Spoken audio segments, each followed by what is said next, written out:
Passer au stand à Jessie. Oh, bien sûr. Bien, nous allons passer à une thématique un tout petit peu plus sérieuse, puisque nous allons parler des données de personnel et de protection des données. Les données sont indéniablement le pétrole du XXIe siècle. Elles sont partout, elles coulent à flot, mais on ne les maîtrise pas forcément énormément. Imaginez-vous que chaque jour, en Suisse, ce sont des millions, voire des centaines de millions d'attaques de hackers envers des entreprises pour voler nos données, cette nouvelle richesse. Et lorsque, en règle générale, ces données et ces attaques sont avortées, tout va bien, mais parfois, ce n'est pas le cas, comme ce fameux mars 2019. C'est énorme, on n'a jamais vu une base de données pareille.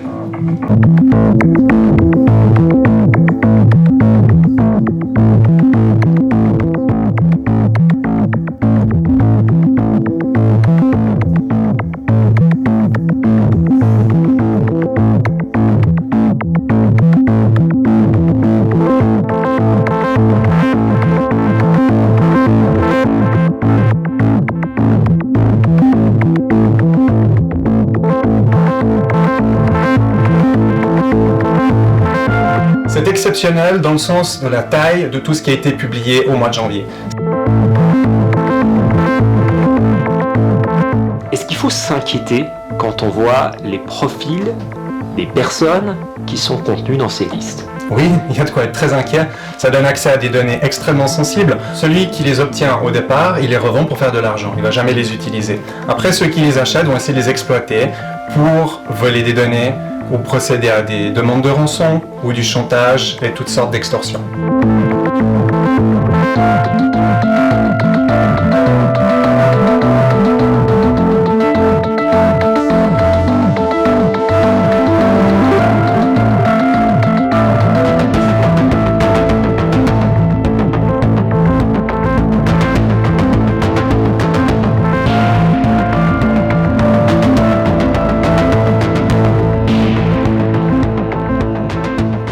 Alors comment justement protéger nos données ou celles de nos clients?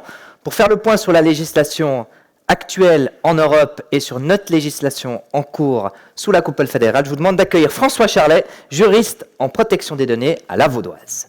Merci de nous rejoindre, Monsieur Charlet. C'est vrai, quand on voit ce petit résumé, on se dit que c'est quand même fou aujourd'hui que des conseillers fédéraux utilisent encore des mots de passe avec leur nom et leur date de naissance. Oui, effectivement. Mais je pense là que la faute revient peut-être aux conseillers fédéraux eux-mêmes, mais surtout finalement aux services informatiques de la Confédération. Ça n'aurait juste pas dû arriver. Aujourd'hui, n'importe quelle entreprise doit avoir des politiques de sécurité qui empêchent ce genre de mot de passe. On ne devrait même pas pouvoir le saisir. Le système devrait nous dire, désolé, c'est un mot de passe qui n'est pas acceptable, qui n'est pas assez sécurisé. Souvent, on dit vol des données, ça paraît abstrait. Là, c'était véritablement concret. Oui. Bien sûr. Donc on a de la peine à s'imaginer effectivement que ça puisse être concret dans notre pays, en Suisse, si bien protégé. La protection des données, effectivement, est souvent vue comme un fardeau tant qu'aucun risque ne se réalise. Mais dès le moment que ça devient concret, qu'on subit un vol de données, qu'on a une fuite de données, que par exemple des employés mal intentionnés transmettent des informations confidentielles à d'autres personnes, à ce moment-là, on se rend compte de l'impact, en particulier d'image que ça peut avoir, même si actuellement en Suisse, il n'y a pas nécessairement de sanctions financières. C'est vraiment le risque d'image, on perd absolument tout notre sérieux. Je vous laisse pour votre présentation. Je vous remercie. Mesdames et messieurs, bienvenue. Voilà, j'ai été présenté, je vais donc vous parler aujourd'hui de protection des données. Le message que j'aimerais vous faire passer, c'est celui-ci. Si ça fonctionne, voilà. Aujourd'hui, il suffit vraiment de pas grand-chose pour se protéger. Je suis certain que vous avez tous entendu parler du RGPD, le règlement européen sur la protection des données. On vous a menacé d'à peu près tout et n'importe quoi, en particulier des amendes qui peuvent s'élever à, en théorie, jusqu'à 4% du chiffre d'affaires, etc., etc. Bref, on vous a vraiment menacé pour vous faire comprendre que c'était important. Moi, je vais faire l'inverse. Je vais vous montrer en fait je vais essayer de vous démontrer que la protection des données est réellement un avantage pour vous, un avantage non seulement concurrentiel, mais finalement économique. Alors, la protection des données, qu'est-ce qu'elle amène? Elle amène premièrement de la transparence. Le but ici est d'expliquer à vos clients, leurs employés, également à vos employés, qu'est-ce que vous faites avec leurs données et qu'est-ce que vous faites pour les protéger. Alors évidemment, il ne faut pas aller trop loin dans la transparence. Il ne faudrait pas aller jusqu'à divulguer des secrets d'affaires, par exemple. Ceux-ci ne sont évidemment pas couverts par la protection des données. Mais encore une fois, il y a ici un juste milieu à atteindre entre la protection de vos propres intérêts économiques et la protection des données de vos employés et de vos clients.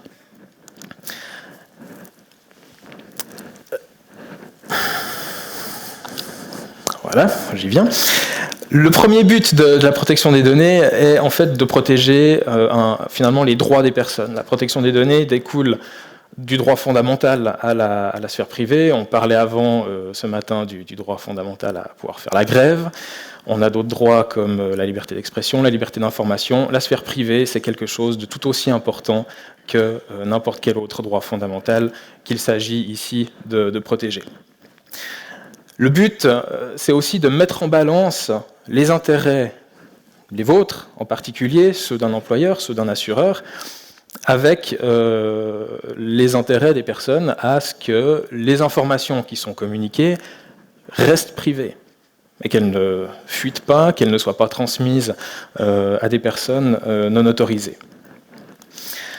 Le but aussi, c'est donc d'informer. Donc là, on rejoint le côté transparence en fait de la protection des données. On a vraiment un droit à savoir ce qu'on fait avec les données. C'est un droit auquel personne ne peut renoncer, en tout cas pas par avance. Le but aussi est d'offrir un contrôle. N'importe quel employé, n'importe quel assuré a le droit d'exercer justement un certain contrôle, de vous demander des comptes, en quelque sorte, pour vérifier non seulement que ce que vous faites est légal, mais également que vous faites bien ce que vous aviez dit vouloir faire. Et évidemment, il y a toute la question de la sécurité sur laquelle je reviendrai. Donc finalement, en fait, ce qu'on constate, c'est que la protection des données, c'est une forme d'éthique de travail. Rien de plus. Oui, c'est du droit. Oui, il y a la LPD, la loi fédérale sur la protection des données. Oui, il y a le RGPD. Mais finalement, dès lors qu'on parle de transparence et de donner, d'octroyer en fait certains droits, un certain contrôle à des personnes physiques, on rentre finalement ici dans une forme d'éthique. Le RGPD, 25 mai 2018, une date qui a fait peur à beaucoup d'entreprises, principalement en Europe, mais également en Suisse. On a vu une armada de consultants et de soi-disant spécialistes qui ont commencé à arpenter en fait toutes les entreprises possibles et imaginables pour leur vendre des solutions de mise en conformité, principalement avec l'argument des amendes qui pourraient être infligées par l'Union européenne, amendes qui, encore une fois, se montent à 4% du chiffre d'affaires. Maintenant, soyons honnêtes, depuis le 25 mai 2018, combien de fois avez-vous entendu parler du RGPD depuis? Plus beaucoup.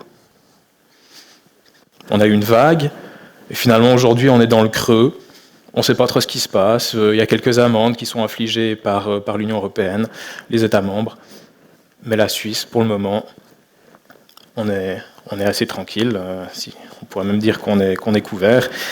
C'est donc censé faire peur, mais finalement, il faut savoir que ces amendes, à la fin, c'est vraiment une mesure qui est ultime. C'est quand il faut vraiment que vous fassiez exprès, que vous laissiez fuiter des données, que vous les transmettiez à n'importe qui, qu'ensuite on vous prenne la main dans le sac et qu'on vous tape sur les doigts, qu'on vous propose des mesures et que vous ne mettiez pas en place ces mesures. Il y a vraiment tout un processus pour arriver à l'amende.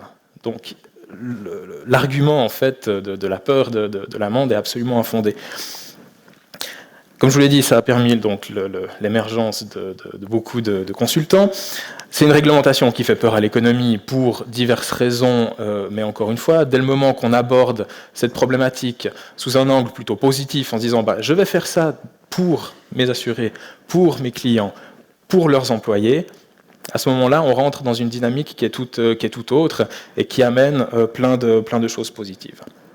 Donc encore une fois, le RGPD, pour le moment en Suisse, wait and see. Je pense qu'on aura une nouvelle vague qui va arriver dès le moment que d'autres amendes vont commencer à être infligées. Il faut savoir que les enquêtes prennent quand même du temps. Donc pour le moment, rien ne se passe parce qu'on enquête. Mais je pense que d'ici quelques mois, on aura vraiment tout d'un coup une vague d'amendes. Et c'est peut-être à ce moment-là que ça fera peur. Le champ d'application du RGPD. Le RGPD ne vous concerne peut-être pas. J'insiste là-dessus. C'est un texte européen qui a un champ d'application très limité. Je vous ai mis quelques exemples ici. Le simple fait, et j'insiste, le simple fait d'avoir des clients dans l'Union européenne ne suffit pas à ce que le RGPD s'applique.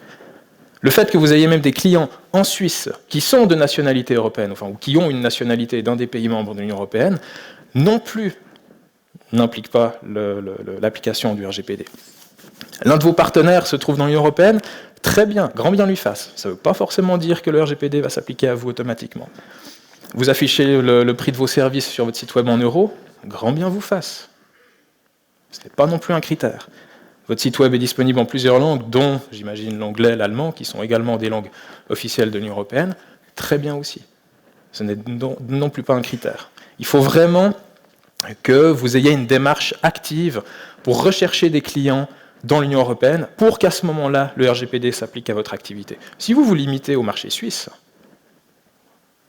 vous n'êtes absolument pas inquiété. Là encore, on a eu énormément de personnes, de nouveau, qui cherchaient à vendre le service, qui ont dit plus ou moins n'importe quoi à ce sujet. Donc, avant de paniquer, renseignez-vous auprès, j'insiste, de vrais spécialistes, vraiment pas n'importe qui. Éventuellement vos partenaires aussi, qui ont peut-être eu, eux, déjà des relations avec ces spécialistes, pour savoir si vous êtes impacté. Alors, dans les choses à faire, en fait, pour les courtiers, aujourd'hui, principalement, il faut essayer de documenter ce que vous faites avec les données personnelles. Allez fouiller dans vos bases de données pour voir ce que vous avez. C'est la première chose à faire. Si vous ne savez pas ce que vous avez dans vos bases de données, sur vos ordinateurs, quelles données vous traitez, qu'est-ce qui se trouve sur les polices d'assurance, est-ce que vous avez des questionnaires médicaux, ce genre de choses, si vous ne savez pas ce que vous avez, vous ne pourrez pas à aucun moment envisager une éventuelle conformité à la loi. Faites un inventaire de ces données. C'est rébarbatif. Je suis en train de le faire à la Vaudoise actuellement. Je vous assure, ce n'est pas ce qu'il y a de plus passionnant. Néanmoins, c'est nécessaire. Il faut évidemment vérifier que tout ce que vous avez est couvert par les conditions générales, les contrats que vous avez signés avec vos clients. Dès lors que vous avez des informations supplémentaires qui en fait n'ont rien à voir avec votre activité, à ce moment-là, vous pourriez effectivement avoir des problèmes. Il faut quand même savoir qu'en cas de litige, par exemple entre un assuré et un assureur, la première chose que l'assuré va faire, souvent, c'est exercer ce qu'on appelle son droit d'accès à ces données. Il va le faire auprès de l'assureur, parce que c'est souvent avec lui qu'il y aura un litige, de prime abord. Mais l'assureur, s'il sait qu'il y avait un courtier dans l'affaire, il va également demander au courtier de lui transmettre toutes les informations qu'il a sur cet assuré. Et à ce moment-là, encore une fois, si vous ne savez pas ce que vous avez de manière générale dans vos bases de données, vous ne pourrez pas remplir cette obligation qui, là j'insiste, peut être sanctionnée pénalement. Il faut aussi savoir qu'un assuré peut tout à fait demander aussi, non seulement à un assureur, mais à un courtier, à ce que toutes ces données soient effacées. Alors ça ne se fait pas dans le cadre d'un contrat qui serait encore actif, mais on peut tout à fait demander à ce qu'un assureur, un courtier, efface toutes les données d'une personne au terme d'un contrat, après la fin des délais de prescription, etc., etc. Et donc tout ça, ça nécessite un gros travail de documentation. Le deuxième impact pour les courtiers, finalement, il va falloir que vous informiez vos clients entreprises, mais également vos clients individuels. Ça nécessite, déjà, ça découle, si je me souviens bien, de l'article 43 de la LSA. Donc, vous avez déjà une obligation légale à ce sujet, mais il va falloir quand même mettre à jour en fait vos contrats et vos conditions générales pour pouvoir informer pleinement et correctement vos clients sur ce que vous faites. Essayez aussi d'utiliser un langage compréhensible pour un enfant de 8 ans. J'insiste là-dessus. Moi-même, j'ai beau être juriste, il m'est arrivé de rédiger des conditions générales qui, à la fin, quand je les relisais, je n'étais pas vraiment sûr d'avoir vraiment compris ce que j'avais écrit, mais dans le fond, ça avait l'air suffisamment sérieux, et puis ça fonctionnait, ça faisait l'affaire. Essayez juste d'être simple. Il faut vous-même que vous soyez convaincu non seulement que ce que vous avez écrit est correct, mais que vous le compreniez et que vous puissiez l'expliquer. Donc je ne suis pas en train de vous dire qu'il faut vous passer de juriste ici, je vais quand même prêcher un petit peu pour ma paroisse, mais il faut essayer quand même d'utiliser un langage qui soit simple. Donc profitez de l'occasion pour vraiment expliquer ce que vous faites. Finalement, la transparence, aujourd'hui, on voit bien, les assurés et n'importe quel partenaire commercial exige quand même un certain niveau de transparence sur les activités qui sont engagées. Évidemment, il faut, encore une fois, pas être trop large et divulguer tout et n'importe quoi. C'est pas nécessaire de dire que vous utilisez un certain type d'antivirus, que vous avez mis en place une collaboration avec une société suisse particulière pour stocker vos données dans le cloud, etc. Vous pouvez vous limiter simplement à donner quelques informations en disant, écoutez, vos données, je les héberge chez une société suisse, et c'est tout. Vous n'avez pas besoin de mentionner des noms de partenaires. J'aimerais juste quand même rappeler ici, c'est pas pour vous faire peur, c'est vraiment juste pour... on a vraiment un très très bon exemple. L'Union européenne a quand même infligé 50 millions d'euros d'amende à Google juste parce que leurs conditions générales n'étaient pas assez précises. Alors 50 millions par rapport à Google, c'est une goutte d'eau dans l'océan, on est d'accord. Néanmoins, aujourd'hui, l'Union européenne donc, met quand même l'accent sur le devoir d'information.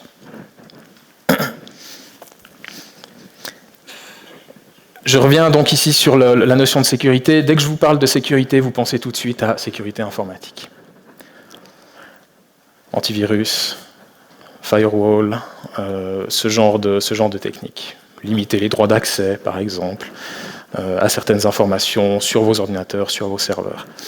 Pensez aussi à imposer à vos collaborateurs, par exemple une clear desk policy, donc le fait de partir du bureau le soir en ne laissant rien sur son bureau et en mettant tous les documents sensibles et confidentiels, en particulier dans des tiroirs fermés à clé. Il y a vraiment ce genre de mesures toutes simples et toutes bêtes qui permettent d'augmenter sensiblement le niveau de sécurité, en plus des mesures informatiques que vous pourriez prendre. Donc ne vous limitez pas à des mesures qui soient purement techniques. Allez voir un petit peu comment est-ce que vous pouvez améliorer la sécurité dans n'importe lequel de vos processus.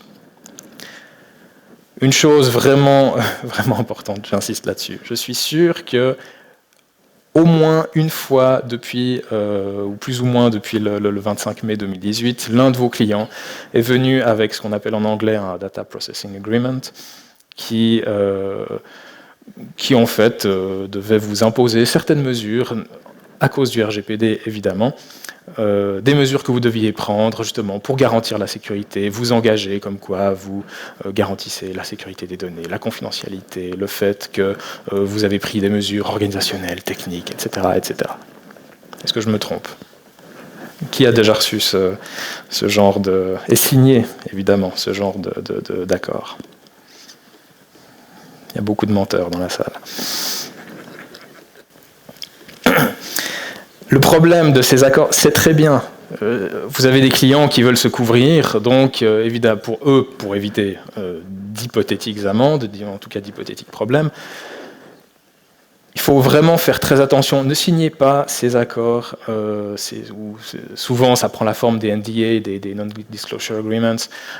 Ne signez pas ça les yeux fermés.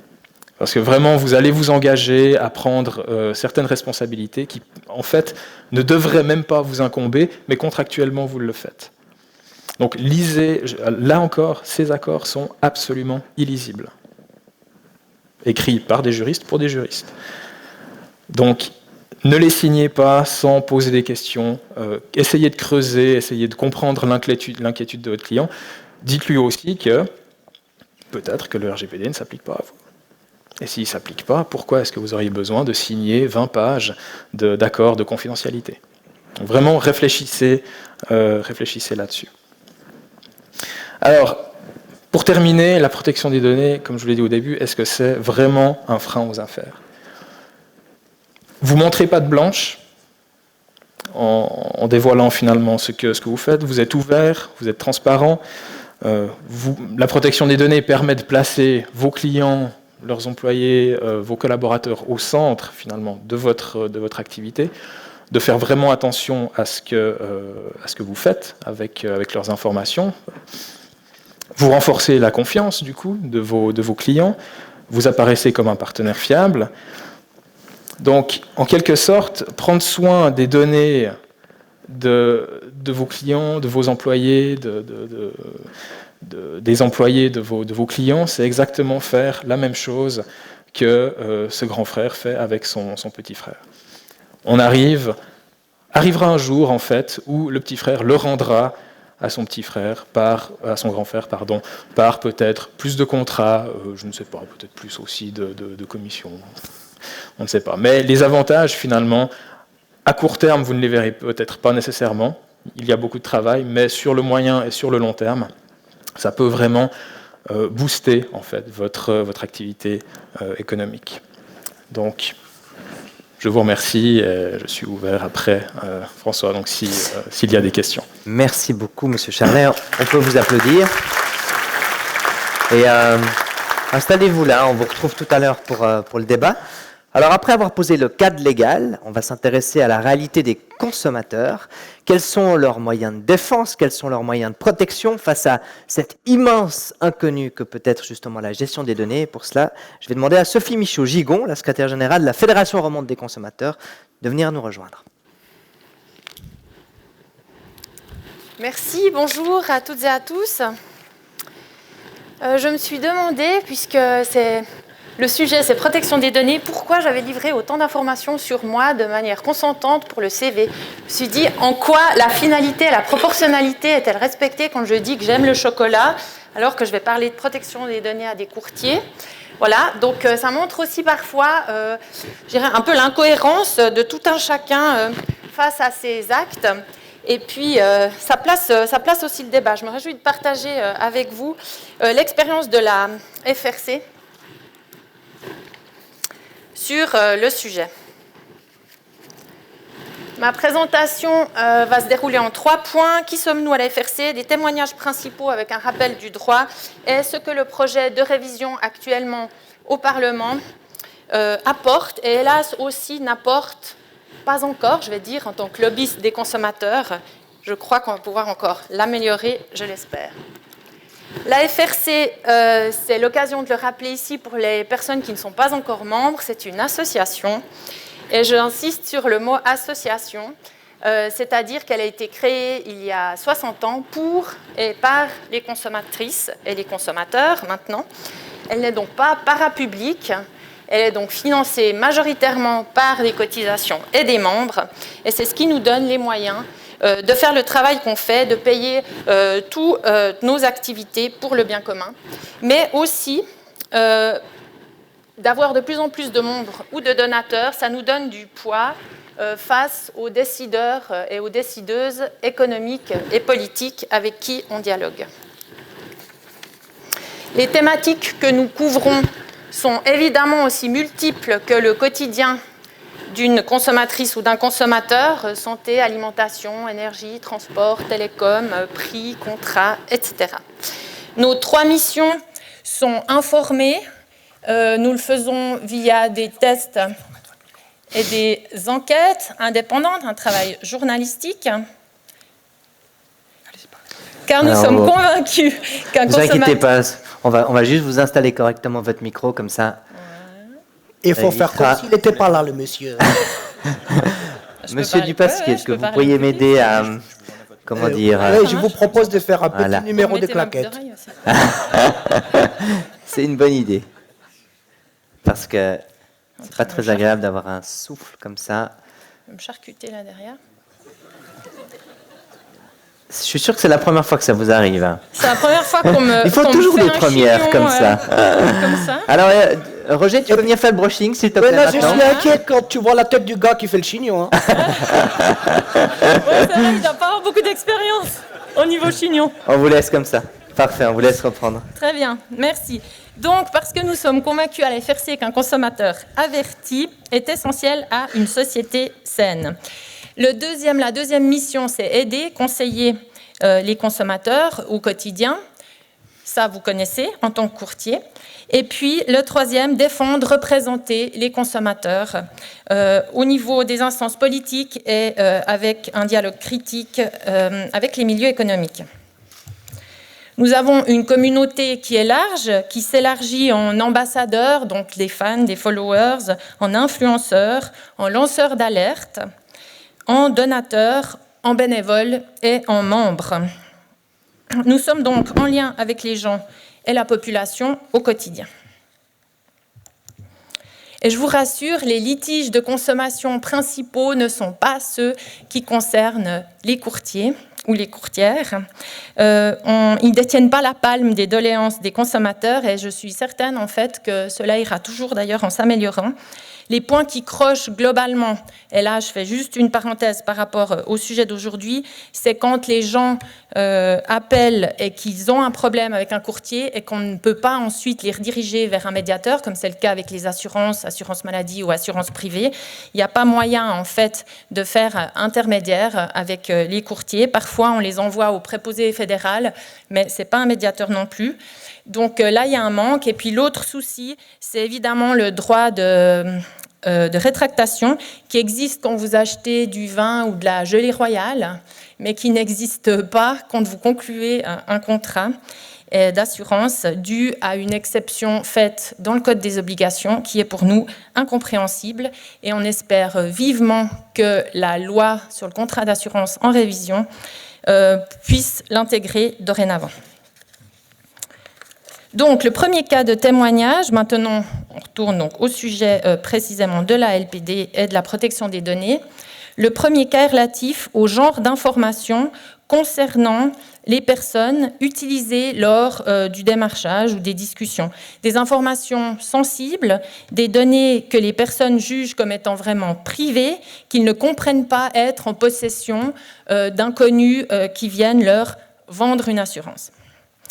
Quand on demande aux courtiers comment ils ont eu ces informations, on a rarement aussi des réponses. Donc ça, c'est effectivement au niveau de la confiance un déficit. Et je rappelle ici que cette incompréhension sur l'obtention de ces informations personnelles est légitime puisque ce genre de données, pour ce genre de données, le consentement doit être explicite. Il doit être donc librement donné et la personne est dûment informée de l'avoir fait.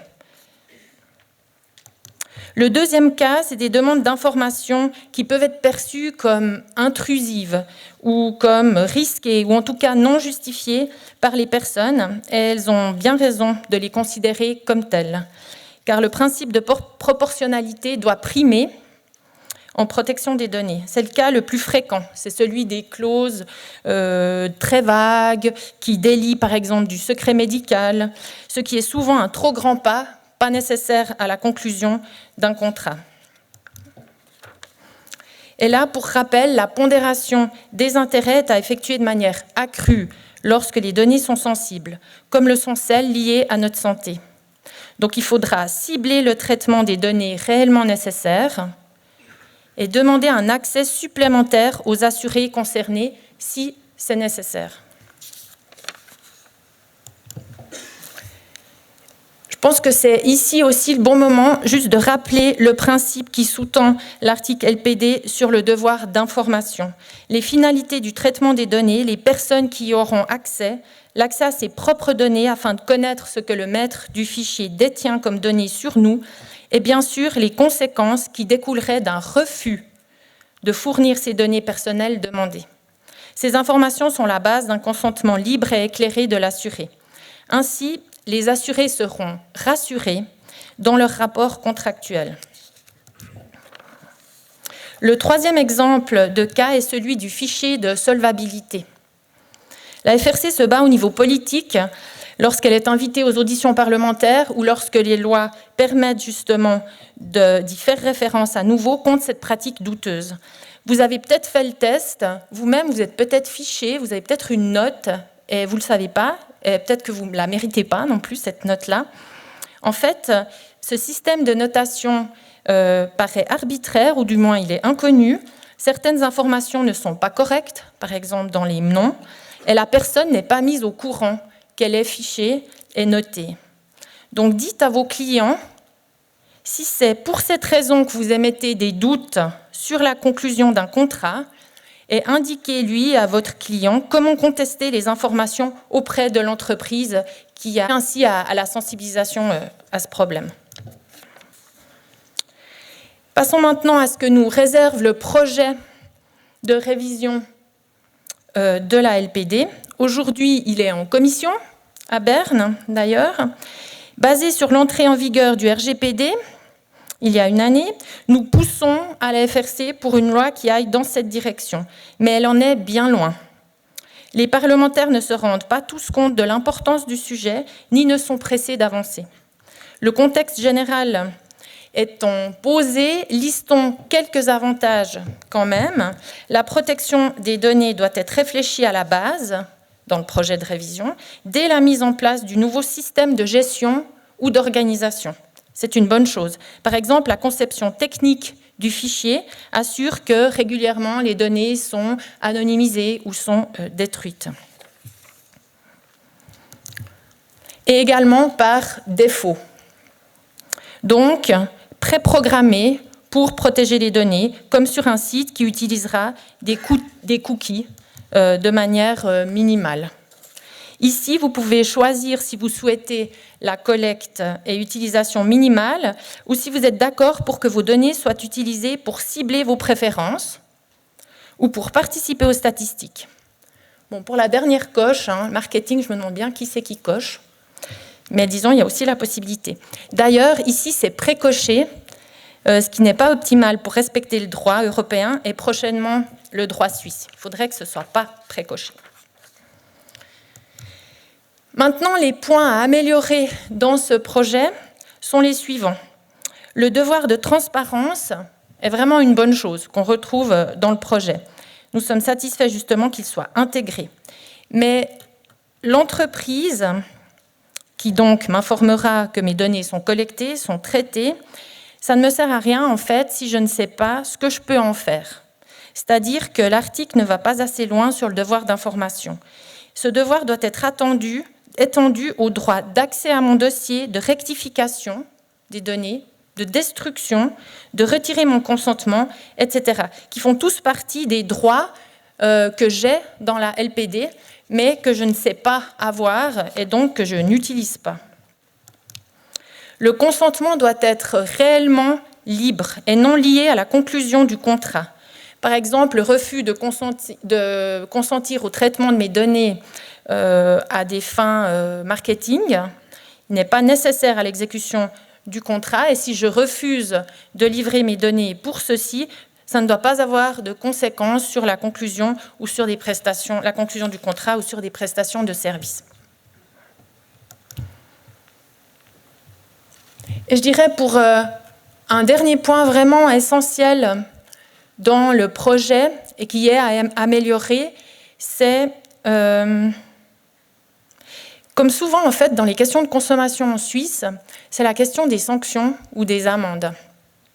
Dernièrement, la FRC a sorti son enquête sur les fausses actions. Pendant une année, on a enquêté et on s'est rendu compte que des enseignes ne respectaient pas l'ordonnance d'indication des prix. À l'époque, quand on avait dénoncé Oxner, ils avaient écopé d'une amende de 4 000 francs pour un chiffre d'affaires d'à peu près 1 milliard. Autant vous dire que ce n'est pas extrêmement dissuasif comme amende. Cette fois-ci, on a mis les bouchées doubles, on a déposé une plainte pénale sur la base de la loi contre la concurrence déloyale. On verra ce que ça donne. Mais globalement, en Suisse, les amendes sont extrêmement basses.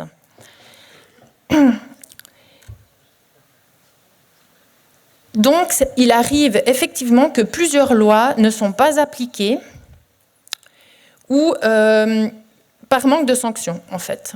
Donc, il y a une certaine impunité qu'on retrouve dans plusieurs cas. Et ici, dans la loi sur la protection des données, le fait que le préposé fédéral ait aussi peu de compétences en termes de sanctions ou en termes de recommandations fait qu'en fait, son pouvoir est vraiment léger et que ça ne va pas vraiment nous permettre de mettre en œuvre une loi un peu plus stricte que ce qu'on a eu jusqu'à maintenant.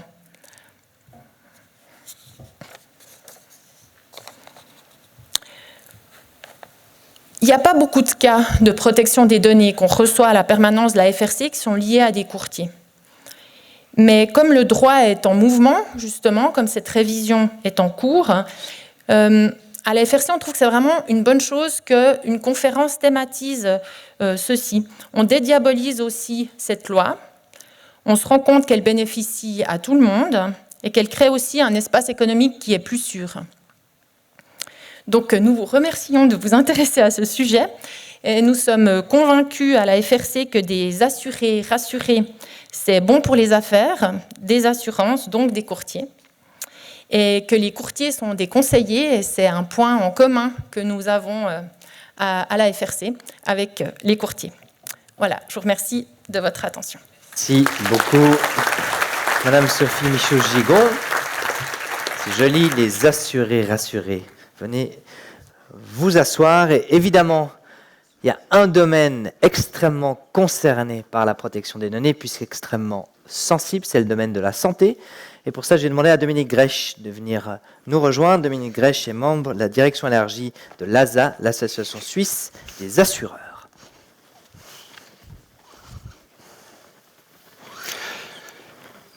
Bonjour, mesdames et messieurs. Je me réjouis d'examiner avec vous brièvement ce qui nous attend avec la nouvelle loi sur la protection des données dans la perspective des assureurs. Avant de parler du sujet proprement dit, je me permets de profiter de l'occasion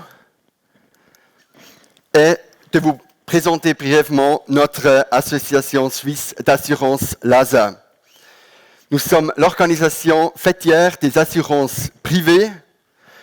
Nous avons plus de 80 membres qui se répartissent 90% des primes générées sur le marché suisse. Il s'agit de petites et grandes compagnies d'assurance directe et de réassurance employant quelques 46 000 collaboratrices et collaborateurs en Suisse.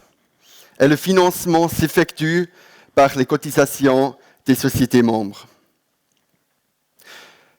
Notre président, c'est Rolf Dörig, qui préside également la Swiss Life et d'autres entreprises. Et le directeur est Thomas Selbling. Et notre mission, en résumé, nous nous engageons pour de bonnes conditions d'exercice et prônons une organisation libérale et socialement acceptable du marché et de la concurrence.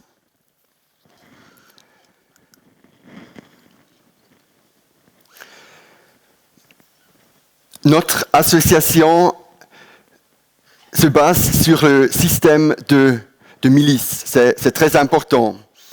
Et je peux vous expliquer ça avec un sujet actuel. Nous avons en premier lieu notre assemblée générale qui aura lieu le 21 juin à Berne. Et le sujet, donc la devise, c'est également le travail de milice. Et je dis ça parce que pour notre travail, c'est très important de pouvoir profiter de l'expérience et du savoir-faire des collaborateurs, des collaboratrices dans les compagnies d'assurance. Et pour organiser ce transfert, nous avons des comités et des commissions qui traitent les différentes branches d'assurance ainsi que les tâches transversales de notre secteur. Donc j'ai parlé de l'Assemblée générale qui a lieu une fois par année. Ensuite, il y a le comité directeur qui est composé normalement des directeurs généraux, donc des CEO des compagnies d'assurance, et qui se réunit normalement 5 fois par année. Et ensuite, nous avons les comités que j'ai mentionnés qui couvrent notre secteur, donc la politique de la formation et de l'emploi, la réassurance, les finances et la réglementation, le secteur vie, assurance vie, maladie, accident, dommages et finalement la stratégie politique, c'est plus ou moins la mère de nos comités, on peut dire. Et encore un niveau, vous voyez, c'est assez hiérarchique. Encore un niveau plus bas, on a les commissions qui sont très importantes pour notre travail et qui sont plus spécialisées dans leur orientation. Mais là, je ne vais pas aller dans les détails. Et maintenant, je vous parle de la protection de données et de la nouvelle, du projet de loi. D'abord, ce qui a déclenché la réforme. Donc, d'une part, on a la modernisation de la loi suisse de 1992 sur la protection des données. Et d'autre part, on a l'équivalence avec l'Union européenne. Donc, M. Charlet vous a parlé du règlement général sur la protection des données et ainsi que l'équivalence avec le Conseil d'Europe. Donc là, c'est la convention révisée numéro 108 pour la protection des données. Donc c'est assez technique, je vois. Maintenant, la révision totale de la loi sur la protection des données qu'on envisage. Donc, où on se trouve maintenant? Donc, le projet a été mis en consultation en décembre 2016. Le message du Conseil fédéral, c'était de septembre 2017. Et maintenant, l'examen préalable est en cours par la commission parlementaire du Conseil national. C'est le Conseil national comme premier conseil. Et l'ASA estime que l'approbation par le Parlement aura lieu au plus tôt en 2020.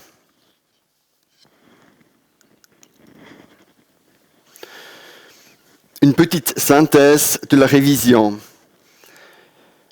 Donc, il y a des nouvelles obligations pour les entreprises. Par exemple, le devoir d'informer et d'entendre la personne concernée en cas de décision individuelle automatisée. Donc, ce sont des décisions sans intervention humaine. On peut également parler de l'intelligence artificielle. Un autre exemple est l'analyse d'impact de la protection des données en cas de risque élevé. Par exemple, le traitement approfondi des données médicales. Et, troisième exemple, la déclaration au préposé fédéral à la protection des données et à la transparence de chaque infraction à la sécurité des données. En général, on peut dire qu'il y a un renforcement de la situation juridique des personnes touchées. Par exemple, l'élargissement de l'obligation de renseigner ou le droit à la suppression des données. Et encore un troisième point, ce sont les sanctions. On prévoit des amendes jusqu'à 250 000 francs et actuellement la limite s'élève à 10 000 francs. Donc là, il y a un grand changement. Par contre, à l'Union européenne, on parle de 20 millions de francs ou d'euros plutôt. Et le préposé fédéral, c'est prévu qu'il dispose de plus de compétences décisionnelles.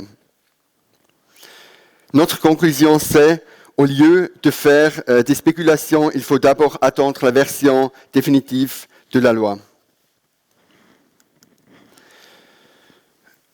Encore quelques mots sur l'orientation de la révision prévue et notre position.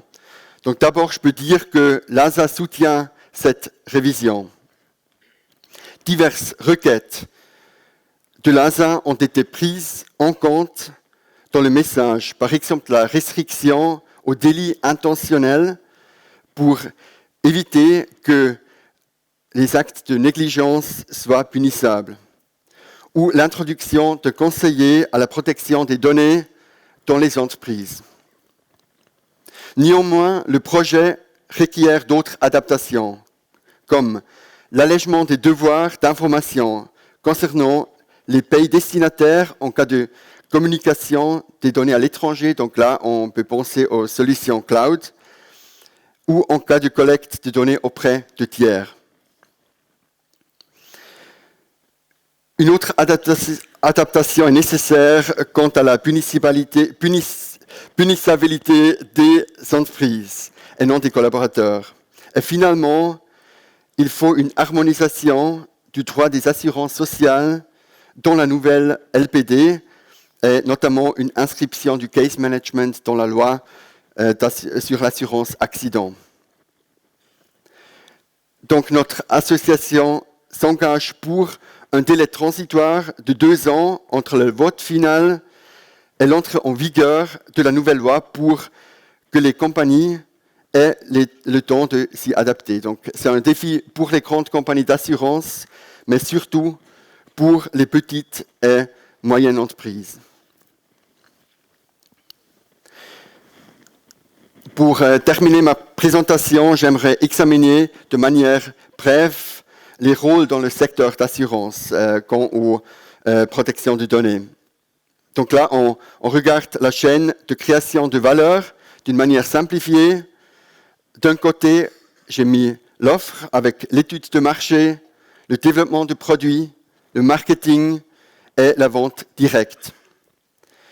Et de l'autre côté, c'est le fonctionnement en général, donc l'évaluation des risques, le underwriting, le service clientèle, gestion des sinistres, identification des cas de fraude et l'administration centrale avec le personnel, les finances, les statistiques, le outsourcing éventuel, etc. Nous avons déjà mentionné les données médicales en assurance maladie. C'est clair, ça compte également pour l'assurance accident et l'assurance vie. Et le projet du Conseil fédéral prévoit que les données génétiques relèvent aussi des données particulièrement sensibles. Et finalement, encore au niveau international, il faut penser aux sociétés mères dans l'Union européenne, les unités de marché dans l'Union européenne, les projets des assurances maladies dans les pays limitrophes et dans la principauté de Liechtenstein. Je vous remercie pour votre attention. Merci beaucoup, Monsieur Grech. Venez aussi vous installer, si vous arrivez à me prendre la petite zapette qui est là, j'en ai besoin aussi. Merci beaucoup. Donc, on va parler de ce thème de protection des données. D'abord, peut-être, Monsieur Charlet, quand on parle données, on parle de quoi précisément? J'imagine que c'est quand même plus large que simplement une adresse email ou un mot de passe, mais ça comprend quoi?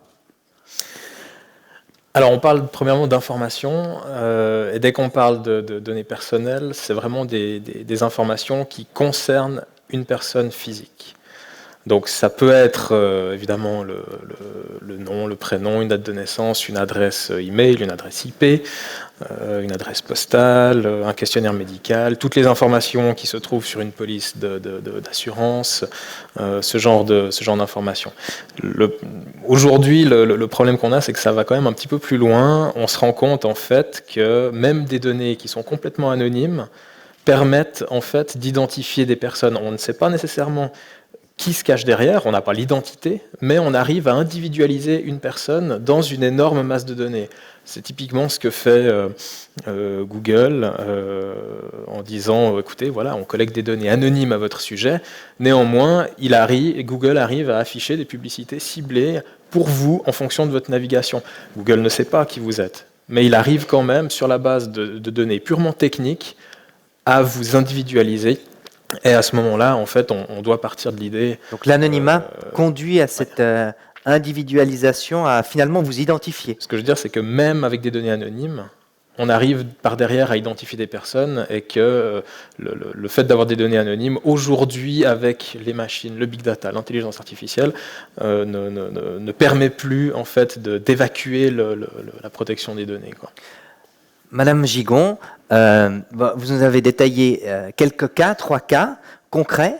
Je suppose qu'à la Fédération romande des consommateurs, vous avez des gens qui viennent se plaindre, des consommateurs qui viennent se plaindre de violations de protection des données.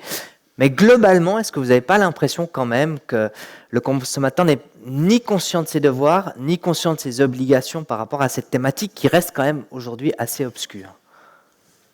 Oui, je pense que le consommateur n'est pas encore conscient de ses droits et de ses devoirs dans la protection des données, mais je pense qu'il le devient de plus en plus. On l'a remarqué suite au scandale Swisscom, Facebook, de fuite des données. Alors là, on est plus dans un aspect sécurité que protection. On a remarqué que les demandes et les questions à la permanence augmentent, en fait, liées vraiment à ce sujet. C'est vrai que la volonté d'avoir une loi plus transparente, enfin d'avoir une loi qui exige davantage de transparence, c'est bien, mais ensuite la volonté inverse de diminuer les informations nécessaires, c'est complètement absurde. La réponse du Conseil fédéral, ça a été de dire on ne veut pas submerger les gens d'informations. C'est hallucinant de répondre quelque chose comme ça, alors que justement, on s'attend avec davantage de transparence. Donc on se demande si au final, il n'y a pas une volonté de moins informer les gens sur leurs droits dans le domaine de la protection des données, contrairement à ce qui semble Mais on être craint le cas quoi, en façade. justement? Parce que d'un côté, on veut de la transparence, d'un autre côté, on sent une certaine réticence à cette transparence. On craint quoi? De la part de qui, là? Du Conseil fédéral, justement, de ne pas offrir cette transparence. On craint, je pense, que la charge pour les entreprises soit trop élevée pour se mettre justement en conformité, pour respecter ce droit-là. Et l'investissement de départ, il est effectivement nécessaire. Tout ce qui est par défaut, tout ce qui est... on l'a vu dans la présentation, tout ce qu'il faut programmer au début et tout, puis ensuite de former petit à petit les gens pour dire, quand vous êtes en interaction avec quelqu'un, rappelez-lui quels sont ses droits, l'accès à quel droit par rapport à ses données et tout. Tout ça, ça demande quand même une mise en place. Donc l'investissement, il est évident. Ouais. Mais par contre, quand on voit la loi qu'on a actuellement, elle est tellement obsolète par rapport à la situation où on se trouve maintenant que si on ne fait pas quand même un grand pas en avant, on peut se retrouver vraiment, comme c'est souvent le cas avec le droit, je suis désolée pour les juristes, mais vraiment, avec un droit qui n'est pas en adéquation avec les enjeux de la société. Comme, avec effectivement notre précédent débat, le système de prévoyance, on est obligé de se mettre à la page. Et à part ça, ce domaine va très vite.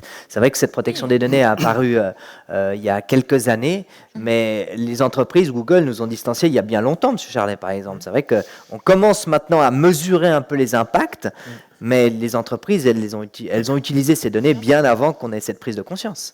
Oui, bien sûr. Et puis, pour revenir sur l'obligation en fait, d'information et de transparence, il faut être sérieux. Aujourd'hui, qu'on parle des informations fournies par Google, Facebook, ou par un assureur, ou par un courtier, personne ne lit les conditions générales.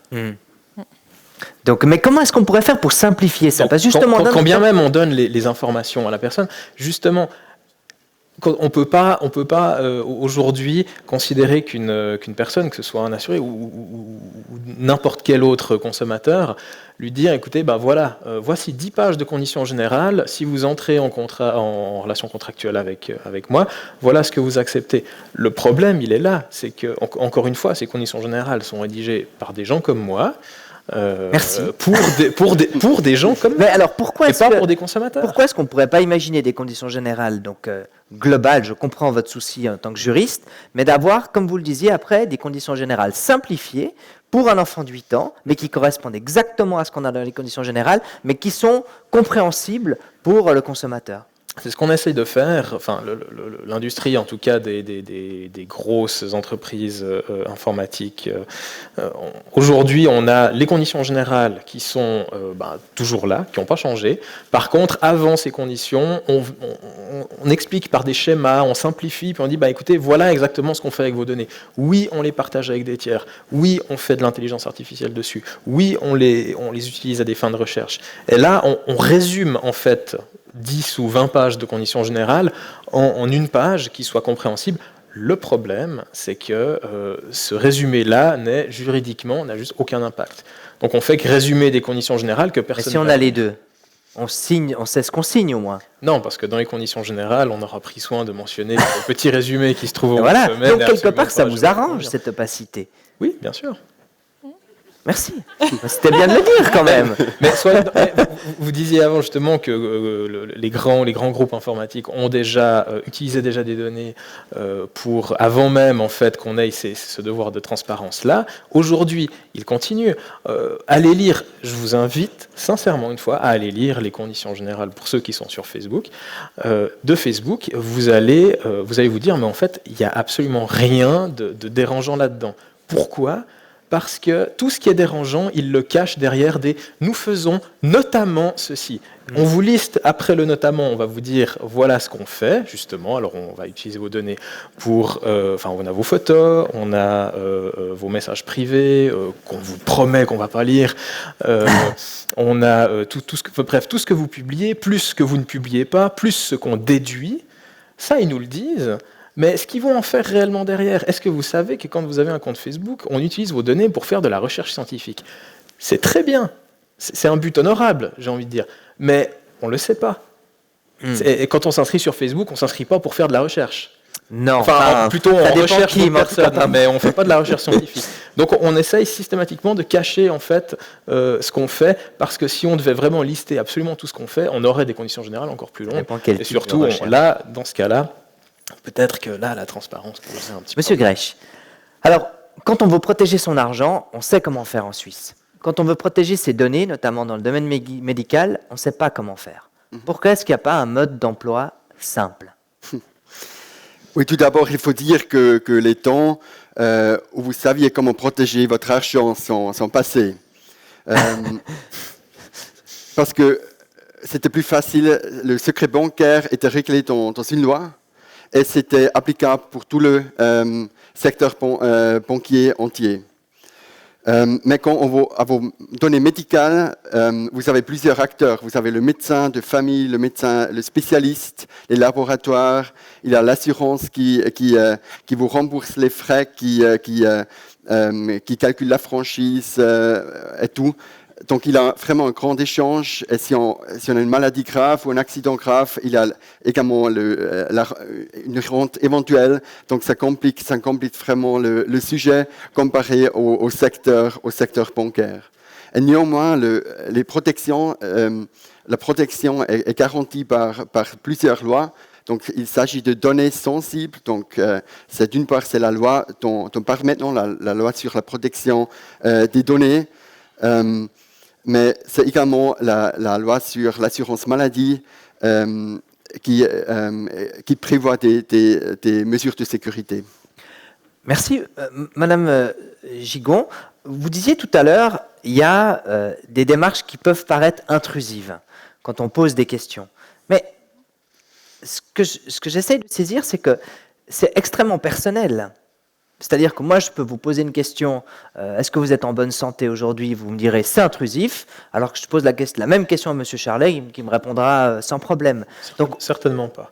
Je pense que M. Charlet, en tant que bon juriste, estime que toutes les données liées à la santé sont des données sensibles. Donc... Je suis d'accord avec vous, mais je reste persuadé que dans cette salle, si on pose cette question, des gens répondront facilement et d'autres pas. Donc, oui. Il y a cette notion personnelle. Donc, comment régir ça ? Comment fixer une limite ? Alors que finalement, c'est vrai, dans ce domaine-là, on est quand même sur de la sensibilité, sur du personnel, sur des données qui vous appartiennent, mais qui relatent quelque chose de plus personnel. Bon, les données liées à la santé, c'est des données sensibles au regard de la loi. Donc ça, c'est légal, c'est comme ça.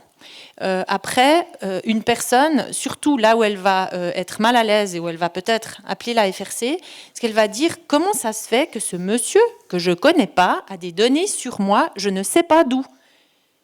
Et c'est plutôt là le souci. C'est que autant que le courtier lui dise, ben voilà, j'ai obtenu telle et telle donnée pour vous conseiller au mieux, sachez ce que je vais faire aussi de ces données, sachez quels sont vos droits aussi. Vous pouvez faire ça avec les données qui existent sur vous. Vous pouvez les faire détruire, les effacer, vous pouvez, etc. Donc, c'est vraiment plutôt d'instaurer cette confiance entre la personne qui vient avec des données qu'elle connaît. Mais ce devoir d'information, il sera maintenant légal, obligatoire. C'est-à-dire que le courtier, il l'est aujourd'hui, mais avec la nouvelle LPD, il le sera encore plus. Oui, même s'il y a beaucoup d'informations, comme j'ai dit juste avant, qui ne sont pas exigées. Et c'est ça justement qu'on ne comprend pas. On dit vous voulez plus de transparence, puis ensuite vous réduisez la liste des informations que la personne doit avoir. Donc ça, je ne comprends pas en fait. Pourquoi on est parti d'un côté, puis ensuite on a fait le chemin inverse. Mais oui, je pense que l'intérêt aussi d'un nouveau projet de loi, si ce n'est d'améliorer aussi la loi et de la rendre plus en adéquation avec la réalité, c'est quand même aussi de rethématiser le sujet. Et c'est un sujet qui, vous l'avez dit au début, hein, c'est l'or du XXIe siècle, c'est un sujet vraiment central. Et certains consommateurs ou citoyens, simplement, ne sont pas encore conscients que des données qu'ils donnent aujourd'hui, peut-être, plus tard, c'est des données qu'ils regretteront d'avoir données. Ou qui sont utilisées. Est-ce que vous savez, sur le Darknet, combien vaut un dossier médical? Non. Monsieur Grech? Non, je n'ai jamais acheté un dossier. Je n'ai pas Nous voilà rassurés. Non, je n'ai pas l'intention, mais je pense... Et Monsieur Charlet? $17. Alors, on regarde la réponse. Sur le dark web, c'est-à-dire l'underground de l'Internet, le dossier médical a une valeur. Sa cotation de la semaine est aux alentours de $17. C'est-à-dire qu'aujourd'hui, vous êtes à la tête d'une base de données que vous avez subtilisée à un organisme de santé d'une centaine de milliers de dossiers médicaux. Bien potentiellement, vous avez entre les mains entre 2 et 3 millions de dollars. Bravo, $17, effectivement. Mais alors, aucun mérite, vous me l'avez dit avant. Pardon. Précis, je n'achète pas. Je me souviens plus, vous voyez. Sur le dark web. Mais ce que je veux dire, c'est que $17, ça paraît rien, mais par contre, justement, les données sont tellement importantes qu'on peut rapidement avoir 100 000, 200 000, voire 1 million de dossiers médicaux. Donc, on arrive à des sommes considérables. Ça vous surprend, tout d'un coup, de se dire qu'on est en possession de 1 million, 2 millions de francs, simplement avec des dossiers médicaux? Madame Gigon? Non, ça ne me surprend pas. Ça ne me surprend pas. Après, la question, c'est, quand on a un vendeur, quel est l'acheteur ensuite? C'est toujours ça, la question. Mmh. Monsieur Grech, vous vous attendiez à ça? Oui, je ne suis pas surpris, mais c'est comme je dis, ce n'est pas vraiment mon métier. Mais quelque part, c'est une économie, ces données. Mais oui, bien sûr. Mais aujourd'hui, tout gravite autour des données personnelles. On veut faire du marketing, on a besoin de données personnelles. Pour remplir ne serait-ce que nos obligations contractuelles, le co-contractant doit avoir certaines données, que ce soit dans une relation de travail, une relation d'assurance. Donc oui, tout gravite aujourd'hui autour de ces données. La seule question qui compte, c'est quelles sont les données qu'une personne, en général morale, ou l'État a à mon sujet, qu'est-ce qu'ils en font et avec qui ils les partagent, en fait. Et puis aussi, est-ce que ça a été librement consenti? Ouais, Il y a quand même juste le consentement de départ qui doit être... Alors, qui est mieux, là, dans la révision?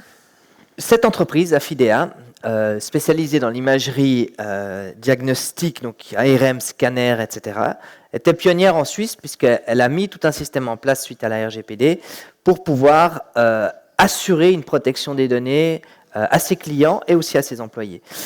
Mais pour pouvoir le faire, ils ont dû dépenser 1 million de francs et engager 4 personnes pour mettre en place une telle structure. Donc, Monsieur Charlet, si on veut faire votre travail, effectivement avoir une entreprise qui est conforme à la loi, il faut un investissement énorme de départ. Non. Pas toutes les entreprises ont cet investissement-là. Mais là, vous parlez sécurité ou protection? Je crois que c'est de la sécurité. Ah ouais, bon. Mais là encore, je pense, effectivement, si on part uniquement sur le volet sécurité et sécurité du coup informatique, là c'est clair que engager des consultants, trouver des solutions logicielles qui vont justement faire par exemple de la surveillance de votre réseau informatique, tout ça c'est vraiment des logiciels qui coûtent cher. Ce que je disais en fait avant, c'est qu'on peut en fait ne pas avoir besoin d'aller jusque-là. Alors, évidemment, ça dépend de la taille de l'entreprise. Pour des sociétés de courtage, je ne pense pas qu'il y ait besoin de dépenser 4 millions ou même 1 million ou 500 000, on peut, avec je pense déjà des petites mesures, déjà réduire fortement le risque. Avec des outils là-dessus, par exemple, de base, bon, je ne dois pas faire de pub, mais c'est Windows, il y a Windows dessus. Microsoft propose déjà des outils de sécurité inclus à Windows. Mais quelle garantie que Windows parce que quelque part aujourd'hui, l'information elle est diffusée sur des clouds, on ne sait jamais où elle va. Donc si Microsoft vous dit on vous garantit quelle garantie est-ce qu'on a qu'effectivement Microsoft nous garantisse nos données? Là où je veux en venir, c'est qu'on a en termes informatiques, il y a en fait un acronyme qu'on dit le PEBCAC. PEBCAC en anglais, ça veut dire Problem Exists Between Keyboard and Chair. Le problème, c'est entre la chaise et le clavier, autrement dit, c'est l'être humain. C'est nous, ouais. Et dans un sens, c'est vrai, la plupart les failles informatiques, évidemment qu'elles sont causées par des machines, mais à la base, il y a quand même un humain qui a codé derrière.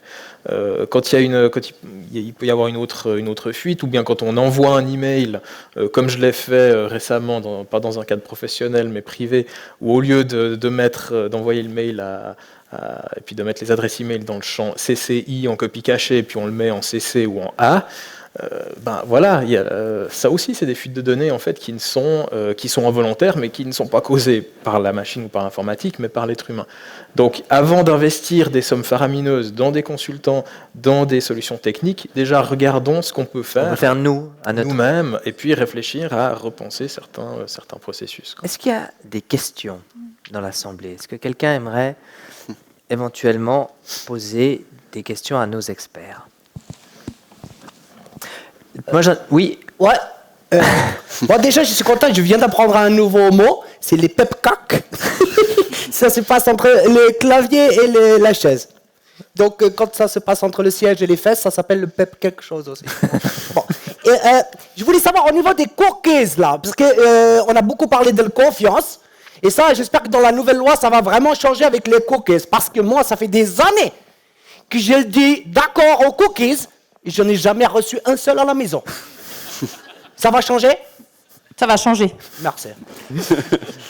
Parfait. En tout cas, je vous remercie beaucoup. Merci d'avoir été avec nous. On peut vous applaudir.